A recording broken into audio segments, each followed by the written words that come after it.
Alright, hi guys, it's Carl here, and I'm going to be putting two episodes together because I don't actually have a lot of time to make two separate videos. I've just come back from a few weeks of planning out the game and really setting everything in concrete.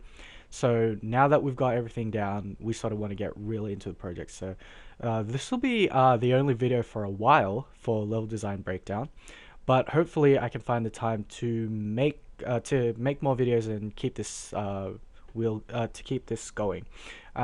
Okay, so for these two episodes, I was going to talk about, they were going to be separate, like I said, but I got to put them into the one thing. I am going to talk about lighting, which you can see here, and I guess sort of adding to the environment, right? So level hazards and things like that. But I won't actually put in any custom geometry. I've sort of been working hard on the other project that I've got, and there's a bit of a sort of a roadmap video series that I've got on my channel.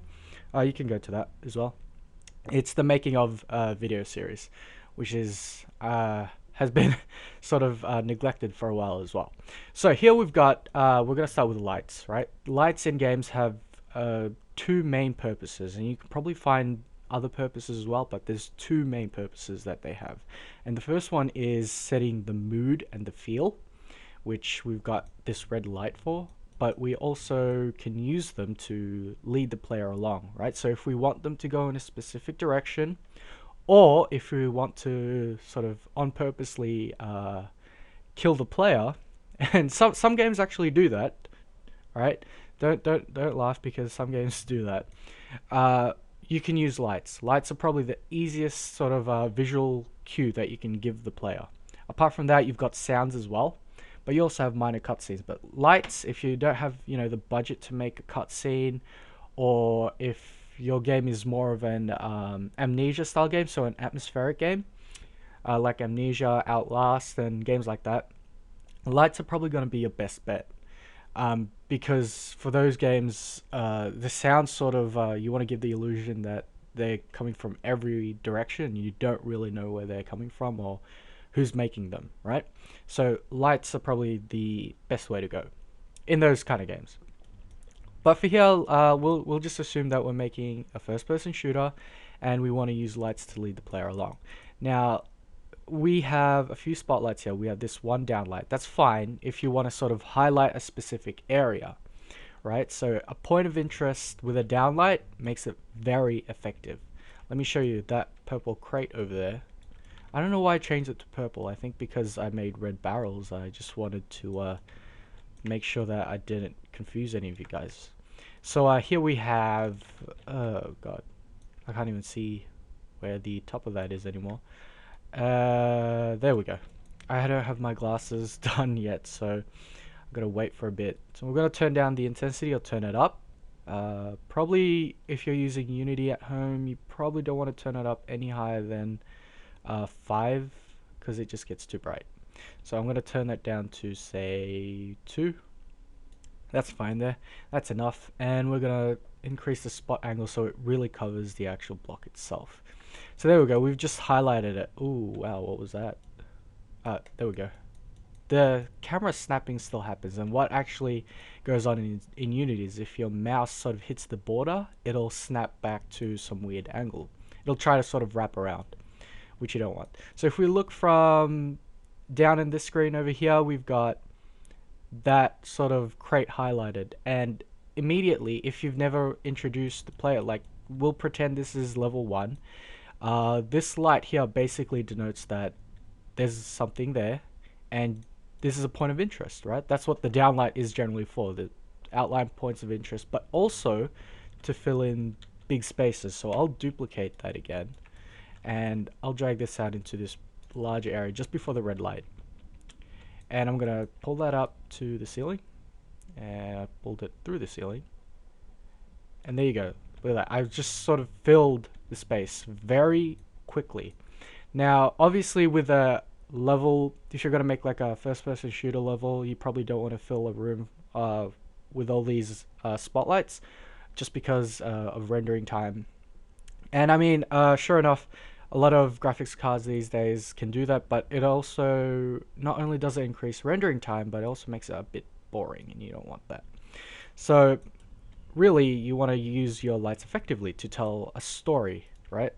With level design, you need to be able to, depending on the kind of game that you're making, you want to be able to tell a story somehow, and you want to lead the player along. Lights, sounds, and visual cues. That's what it all is.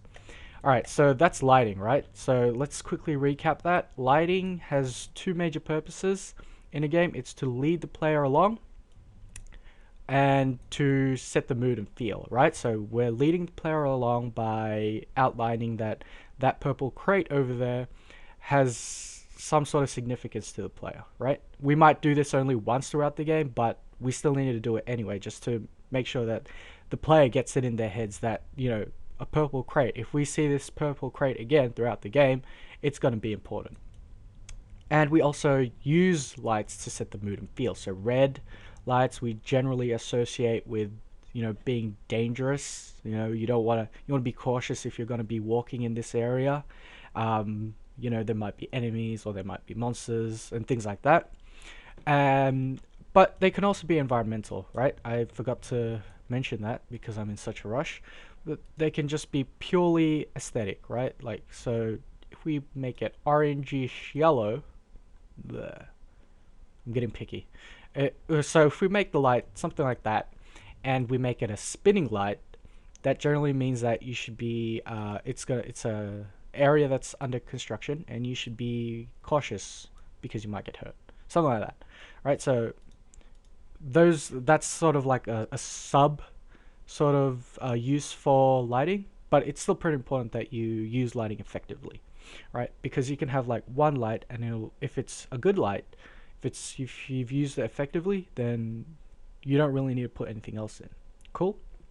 All right, we'll move on to we'll very quickly move on to the environmental hazards or storytelling within a level. And what we've got here are 3 red barrels. And we all know what red barrels do in a game. They blow up. And we want to put them in an area where it'll make sense. So this whole room is one big encounter room. And generally what you'll find is you might find a clump of barrels, right? You don't really want to scatter them out too much because it'll be unrealistic. But then if you have too many clumps of red barrels, or if they're all in the same configuration, it's going to look a bit boring, right? Let me show you guys really quickly what I mean. Alright, I've got 2 sets of red barrels here. 2 sets of 3, 6 red barrels. And they all look the same, and then you're like, okay, there's 6 standing red barrels, but if we sort of tip this one over, you know, sort of like stick that to the ground, obviously we don't want floating barrels, and we might want to rotate that around a bit, things like that. It instantly looks like a completely different set of barrels. Obviously without textures I can't really say much else, but all of a sudden it looks somewhat different. It's not too overly different, but you know, they sort of say, oh, okay, so this one you can probably ignite quicker because, you know, it's on its side, it's probably leaking out all the oil, whereas these standing barrels are pretty solid, right? You'd probably take a good few rounds just to make them explode. So that's what environmental hazards are for. You just want to be able to tell a story using as few props as possible. But you can also use other things other than red barrels, right? If you take a look at games like, what's a good game? Left 4 Dead. Left 4 Dead 2, you know, you've got a lot of small areas that tell a background story. You don't exactly know the full story, but you know something's happened here. BioShock is also another game that has a lot of mini stories, I guess. And those are really useful for when you sort of want to set the mood and feel. Combined with lighting, it makes your levels a lot more interesting and a lot more enjoyable to look at. So hopefully you guys found something useful, maybe. But this will be the last video for the encounter zone part of level design breakdown. I guess the next one I'll be going into, I won't actually be using Unity, right? I won't tell you which game engine I'll be using, but it definitely won't be Unity. It'll be a 2D game instead. And that's because I'm working on a 2D game as well as a 3D game at the same time. And that is completely my fault. I think I've bitten off more than I can chew. But until the next video, I'll see you guys later. Bye.